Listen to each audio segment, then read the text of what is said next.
Today, I want to just ask you a question. What are your goals in life? What is your destination? And what is your purpose? And do you know the way to get there? There are so many things in this world that we are confronted with.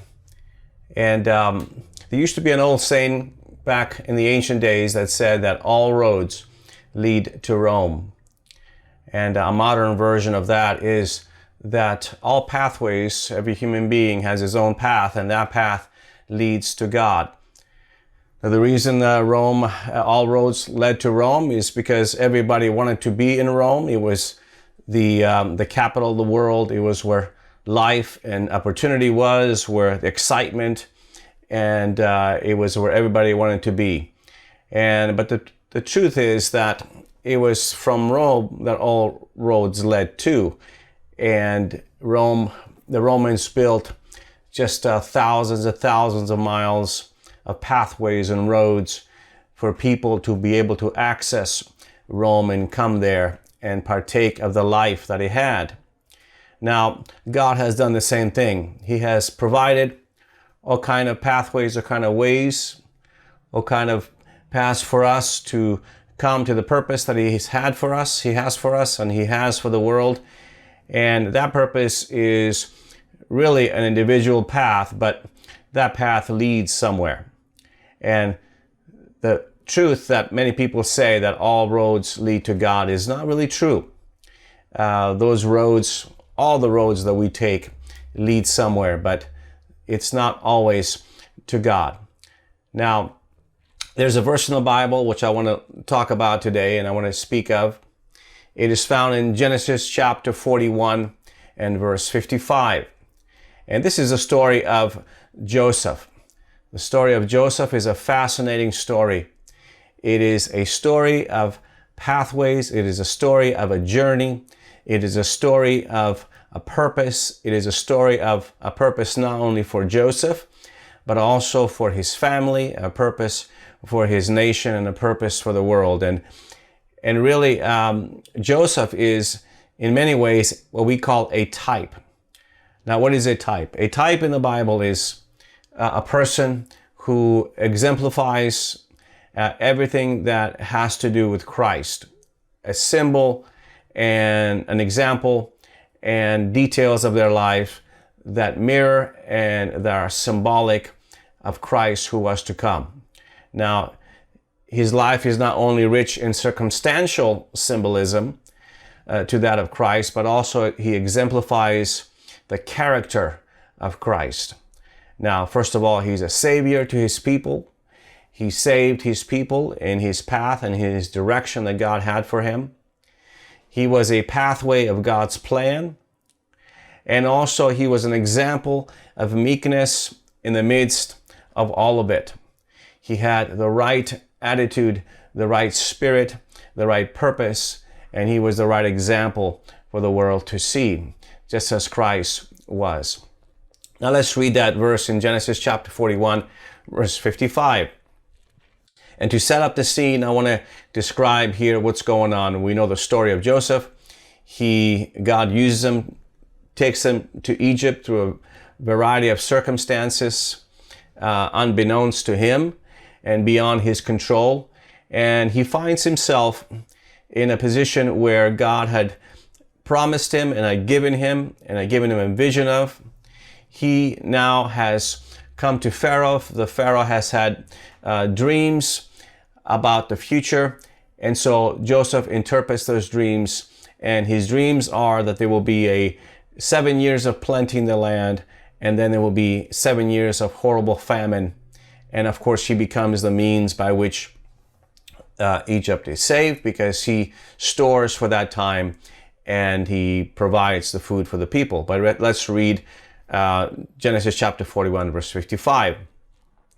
It says, when all Egypt began to feel the famine, the people cried to Pharaoh for food.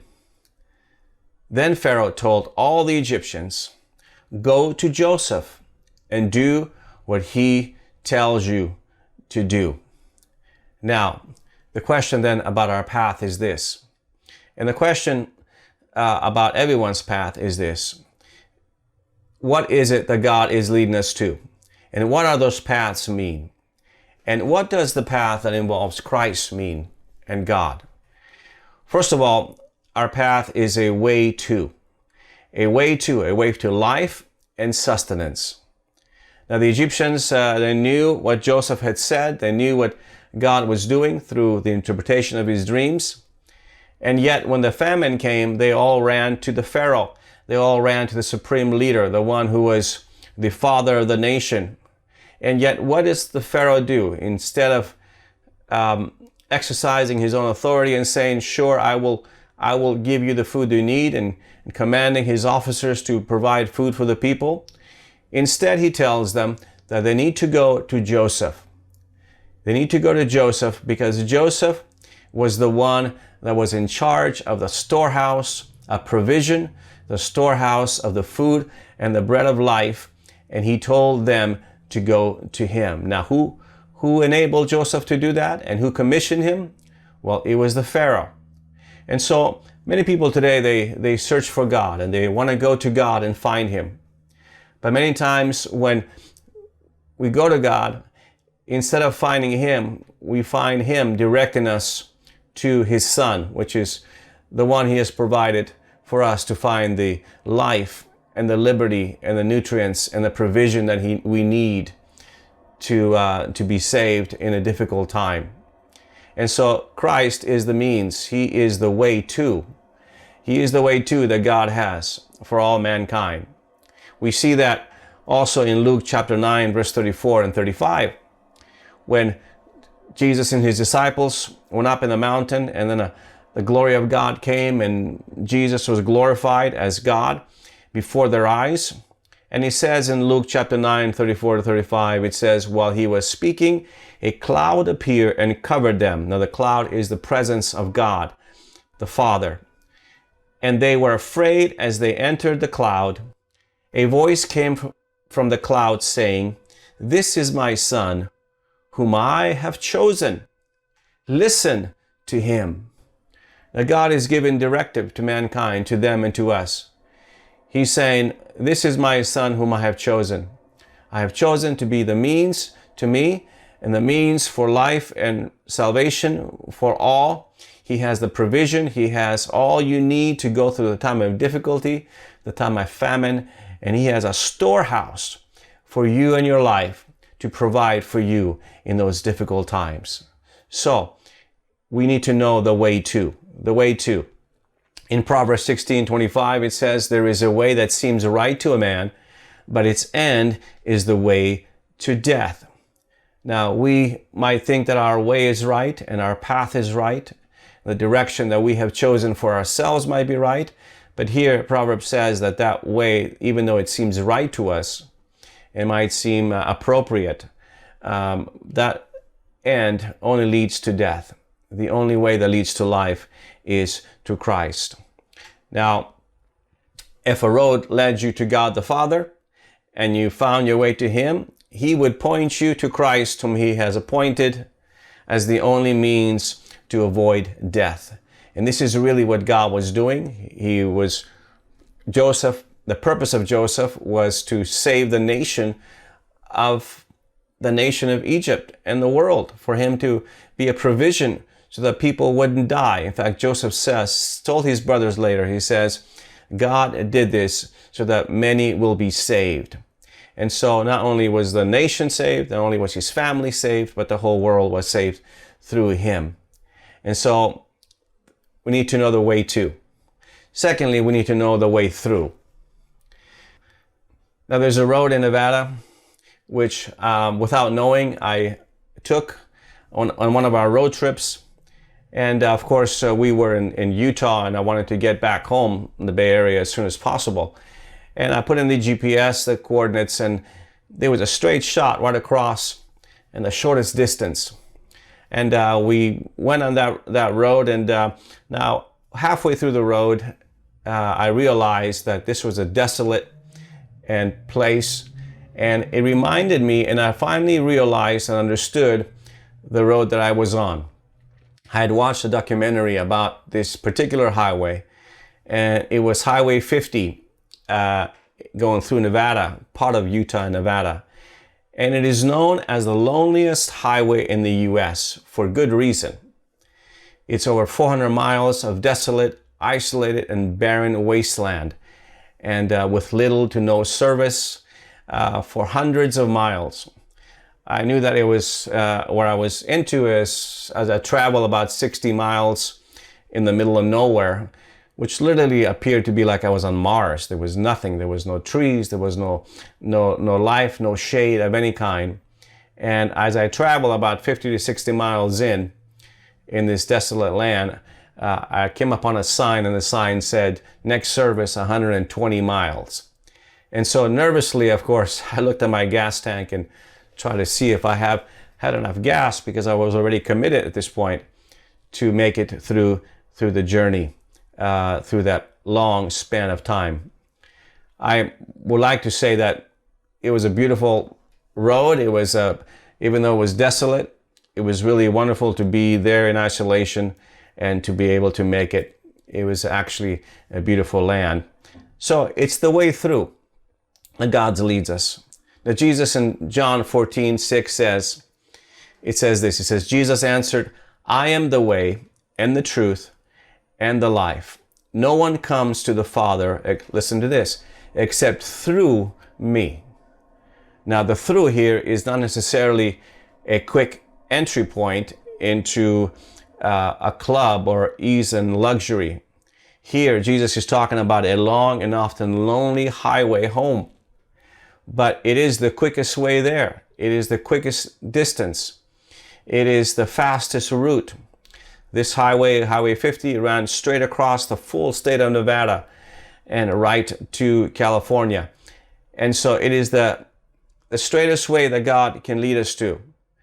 And but Christ is the vehicle. He's the one that we are in. We are in His life. He carries us. He is the vehicle. He will not break down on the way. He will not run out, and He will not deviate. And He promises that that route will be the way home for us. Now, the destination is inevitable as long as we can complete the distance, as long as we can hang in there and go through with what God has for us. There's a famous song by Andre Crouch, who was a singer back in the 1970s, who I remember and fondly, and we would listen to his songs. And one of my favorite songs was a song that he wrote called Through It All. And it goes like this. It says, I've had many tears and sorrows. I've had questions for tomorrow. There's been times I didn't know right from wrong. But in every situation, God gave me blessed consolation that my trials come to only make me strong. I've been to lots of places. I've seen millions of faces. There's been times I felt so alone.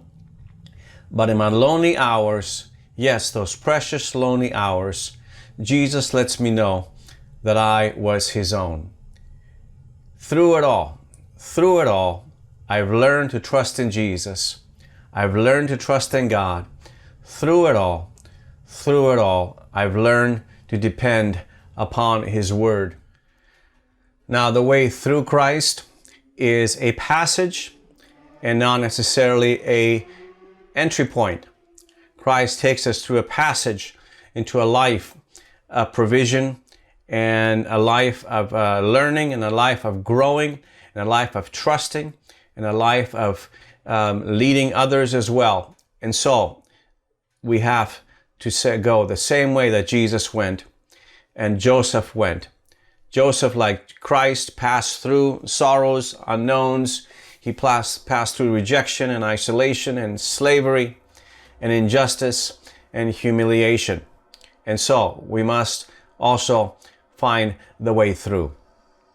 The last thing is the way you. And what does that mean? Well, our actions on the way to where God has for us, the purpose in our lives, mean a lot. Joseph changed and Jesus changed their world by their character. They changed the world around them by the way they acted, by the manner in which they dealt with situations, by the way they responded before God. And so the way we act is very important, and the way we get there is very important.